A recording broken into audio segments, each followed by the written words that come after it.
आपको बताया था टाइप्स ऑफ डायमेंशनल क्वांटिटीज़। और डायमेंशनल क्वांटिटीज़ में हमने आपके पास दो क्वांटिटीज़ ऑलरेडी हम लोग कर चुके हैं। पहली क्वांटिटी थी आपके पास डायमेंशनल कांस्टेंट, दूसरी थी आपके पास डायमेंशनल वेरिएबल। ठीक है, अब आता है आपके पास dimensionless constant and dimensionless variables. तो कौन सी क्वांटिटीज़ डायमेंशन लेस कांस्टेंट होगी, कौन सी क्वांटिटीज़ डायमेंशन लेस वेरिएबल्स होगी आपके पास, ये हम इसमें पढ़ेंगे।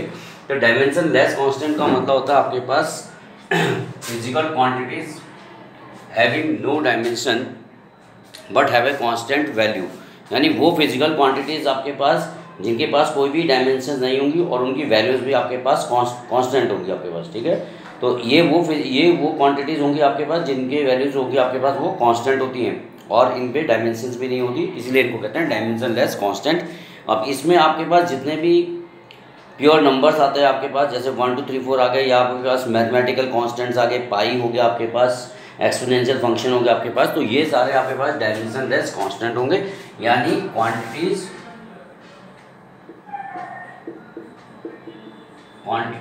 Having no dimension. ठीक है, कोई डायमेंशन नहीं होंगी वो क्वांटिटीज जिनके पास कोई भी डायमेंशन नहीं है, no dimension but have constant value. लेकिन वैल्यू कैसे होंगे उनकी, कांस्टेंट होंगी आपके पास।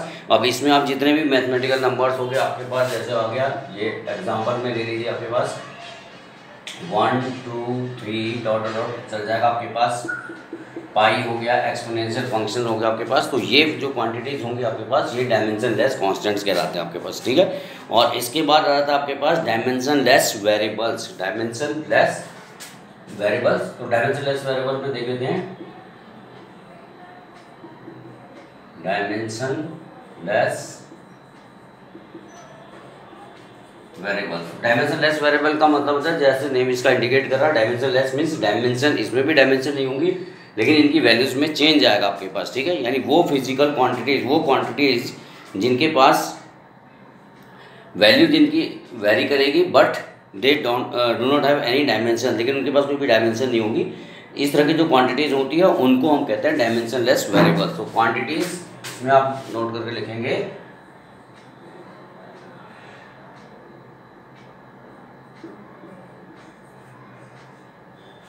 क्वांटिटीज हैविंग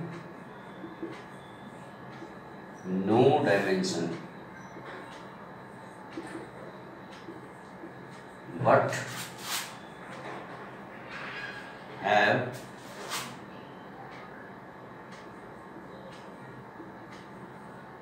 वेरिएबल्स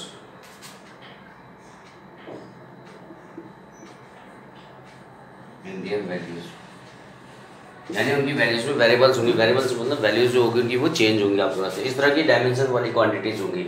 अब इसमें आ जाता है आपके पास, इसका एग्जांपल आ जाएगा आपके पास एंगल,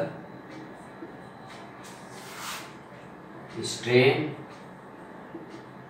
ठीक है, तो ये एंगल जो होगा आपके पास, एंगल के पास जो होगा इसमें कोई भी डायमेंशन नहीं होती है आपके पास, लेकिन इसमें क्या होगा आपके पास एंगल, हर एक वैल्यूज में एंगल की वैल्यूज होती है वो चेंज होती है। स्ट्रेन होता है आपके पास change in length upon original length, तो जो वैल्यू होगी आपके पास इसमें चेंज आएगा, यानी लेंथ स्ट्रेन जो होता है change in length upon original length. अगर मैं इसको स्ट्रेन को लिखूं तो ये होता है आपके पास चेंज इन लेंथ, यानी delta L upon original length means हो गया है। अब देखिए ऊपर भी लेंथ है नीचे भी लेंथ है, ये कैंसिल हो जाएगा, यानी नो यूनिट, तो इसमें भी कोई यूनिट नहीं होगी आपके पास। तो यहाँ पे आपके पास क्या है, यूनिट नहीं है तो डायमेंशन भी नहीं होंगे आपके पास, तो ये डायमेंशन लेस वेरिएबल होगा। लेकिन हर एक बार जो होगा चेंज इन लेंथ जो होती है वो डिफरेंट हो सकती है, ओरिजिनल लेंथ डिफरेंट हो सकती है। ठीक है, यानी जो भी क्वांटिटीज आप मैक्सिमम क्वांटिटी अगर हम रेशो में ले रहे हैं तो वो क्वांटिटीज जो होंगी आपके पास उनकी वैल्यूज हमेशा चेंज होंगी, लेकिन उनके पास कोई भी डायमेंशन नहीं होगी, क्योंकि ऊपर नीचे दोनों में आपके पास यूनिट्स कैंसिल हो जाएगी। इसी तरह से अगर हम ये ले लें रिफ्रैक्टिव इंडेक्स,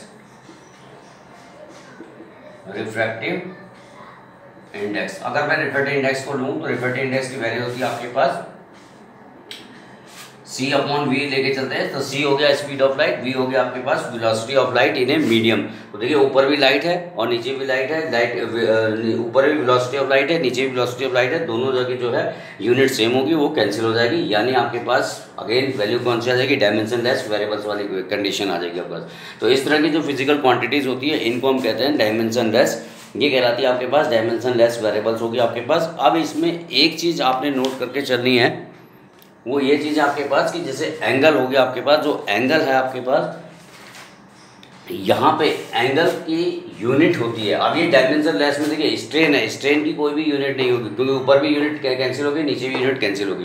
रिफ्रैक्टिव इंडेक्स में ऊपर यूनिट कैंसिल होगी, नीचे भी यूनिट कैंसिल होगी। लेकिन आपने इस चीज़ का ध्यान रखना है कि एंगल और रेडियन, यानी आपके पास जो सॉलिड एंगल होगा आपके पास और एंगल होगा आपके पास, ये दोनों एक ऐसी वैल्यूज होती हैं आपके पास, फिजिकल क्वांटिटीज होती हैं जिनके पास यूनिट्स हैं।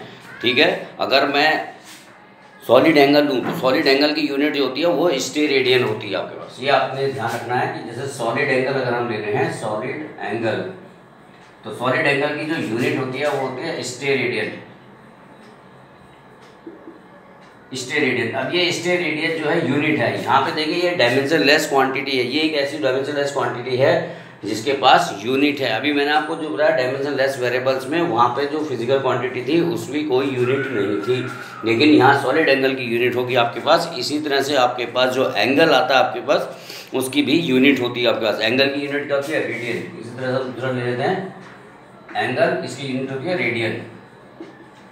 इनको हम कहते हैं supplementary units, supplementary physical quantities. तो ये आपके पास सप्लीमेंट्री फिजिकल क्वांटिटीज हैं। ये दो क्वांटिटीज ऐसी है जिनके पास यूनिट तो होगी लेकिन इनके पास डायमेंशन नहीं होगी, ये डायमेंशन लेस होती है आपके पास। ठीक है, और जो स्ट्रेन मैंने आपको बताया वो आपके पास उसकी यूनिट भी नहीं है और उसमें डायमेंशन भी नहीं है। तो ध्यान रखिएगा, ये एग्जाम्पल जैसे ये हो गया आपके पास स्ट्रेन।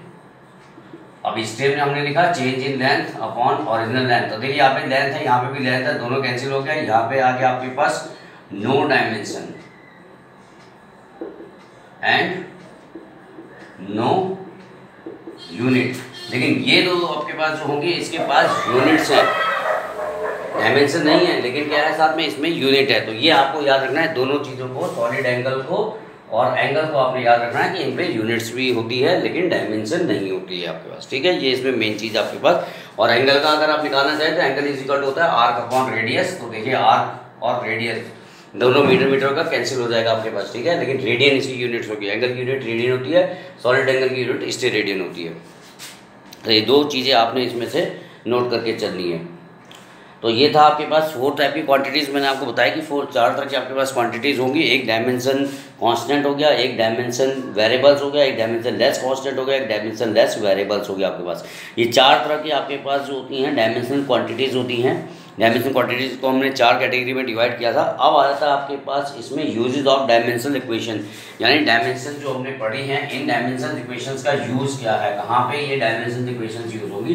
तो डायमेंशन इक्वेशन के यूज़ देखिए आपके पास बेसिकली 3 जगह हम इसको यूज़ करते हैं आपके पास। इसमें आएगा यूजेस ऑफ डायमेंशन। ठीक है, तो डायमेंशंस का यूज़ हम कहाँ करते हैं, डायमेंशन इक्वेशन जो होती है उनका यूज़ कहाँ होगा। तो पहला यूज़ होता है इसका conversion of one system of unit into another, यानी पहला जो यूज़ है इसका ये है आपके पास conversion of one system of unit into other. एक सिस्टम ऑफ यूनिट को दूसरी सिस्टम में आपने कन्वर्ट करना है। इसका मतलब ये हो गया जैसे MKS हो गया आपके पास, यहाँ पे आपके पास जब आप मेजर करेंगे तो किलोग्राम हो गया, मास की जगह मीटर, या मास का यूनिट किलोग्राम, मीटर के लेंथ यूनिट मीटर और टाइम यूनिट सेकंड। इसको हमें कन्वर्ट करना है तो ये दूसरा सिस्टम में कन्वर्ट करेंगे हम CGS। यहाँ पे आपके पास जो मास होगा उसको हम ग्राम में मेजर करेंगे, टाइम सेकंड में रहेगा और लेंथ सेंटीमीटर में आ जाएगी। यानी कन्वर्ट करना चाहते हैं, if you want to convert MKS system into CGS system, तो हम इसको कन्वर्ट कर सकते हैं with the help of the dimension analysis. तो ये इसका पहला यूज होता है आपके पास। तो कोई भी यूनिट में कोई किसी भी सिस्टम को दूसरे सिस्टम में कन्वर्ट कर सकते हैं, MKS to CGS, CGS to MKS या MKS टू FPS या MKS to new system of unit, कुछ और सिस्टम भी दे देगा आपके पास, तो उसमें भी आप इसको कन्वर्ट कर सकते हैं। Means simply if you want to convert one system of unit into another, then we use the conversion of one system of unit to another with the help of the dimension analysis. तो use of dimension का पहला use ये हो गया आपके पास। Second use आता है इसका checking the correctness of A given equation, यानी अगर कोई इक्वेशन दे रखी है तो करेक्टनेस ऑफ इक्वेशन को अगर हमें चेक करना है checking the correctness of given equation, checking the correctness of given equation means कोई भी इक्वेशन अगर हमारे पास गिवन है और उस इक्वेशन को हमें चेक करना है कि क्या ये इक्वेशन करेक्ट है या नहीं है, तो उसको अगर हम चेक करना चाहते हैं तो चेक करने के लिए हमें with the help of dimension analysis we can check it. आप उसको चेक कर सकते हैं, जैसे for example b = u + at। अगर मुझे चेक करना है कि क्या ये गिवन इक्वेशन करेक्ट है या नहीं है, then first we take the left hand side, then we take the right hand side. अगर लेफ्ट हैंड साइड की डायमेंशन राइट हैंड साइड के इक्वल आ रही है, इसका मतलब गिवन इक्वेशन करेक्ट है, और अगर नहीं आ रही है तो गिवन इक्वेशन जो होगी आपके पास वो रॉन्ग होगी। तो अगर हम गिवन इक्वेशन को चेक करना चाहते हैं कि गिवन इक्वेशन करेक्ट है या नहीं है, तो उसको हमें चेक करने के लिए जो है आपके पास डायमेंशन एनालिसिस का यूज़ करना पड़ेगा। तो ये आपकी इसका सेकेंड यूज़ था। अब इसका थर्ड यूज़ आपको जो मैं बता दूँ आपके पास कि to drive the relation between different physical quantities. अगर हमें किसी भी डिफरेंट फिजिकल क्वांटिटीज हमें गिवन है और उनकी अगर हमें रिलेशन फाइंड आउट करनी है उनके बीच में, तो उसमें आ जाता है इसका third use, to drive the relation between different physical quantities.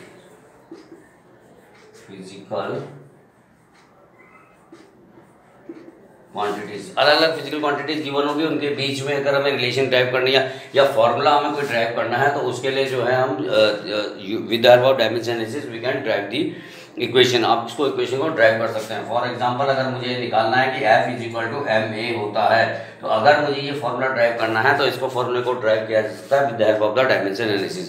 तो ये डायमेंशंस के इसमें से यूज़ हो जाएंगे आपके पास। तो डायमेंशन एनालिसिस के यूज़, तो डायमेंशन एनालिसिस को हम तीन तरह से यूज़ कर सकते हैं।